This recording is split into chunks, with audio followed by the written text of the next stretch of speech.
सूर्यदेवानं विदर्भावर शुक्रवारी थोडी कृपा केली आहे। विदर्भातील सर्वच जिल्ह्यांमध्ये तापमानात घट नोंदवण्यात आली आहे। विदर्भात सर्वाधिक तापमान ब्रह्मपुरी इथं 45.7 अंश सेल्सिअस इतकं नोंदवलं गेलं। गेल्या काही दिवसांपासून उष्णतेच्या लाटेचा सामना करत असलेल्या वैदर्भीय जनतेला शुक्रवारी काहीसा दिलासा मिळाला।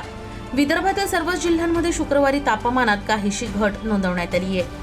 चंद्रपूर जिल्ह्याच्या ब्रह्मपुरीत सर्वाधिक 45.7 अंश सेल्सिअस तापमानाची नोंद करण्यात आली, तर चंद्रपूरचा पारा 44.8 अंशावर स्थिरावला।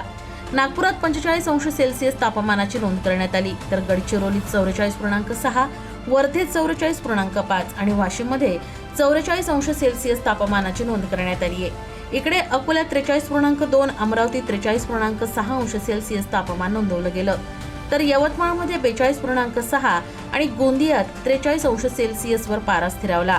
तर सर्वात कमी तापमान बुलढाण्यात 41 अंश सेल्सिअस इतकं नोंदवलं गेलं। हवामान खात्यानं वर्तवलेल्या अंदाजानुसार 29 मे पासून तापमानात घट नोंदवली जाणार होती। त्यानुसार विदर्भात आता तापमानात घट होण्यास सुरुवात झाली आहे। यामुळे वैदर्भीयांनी आता सुटकेचा श्वास घेण्यास हरकत नाही।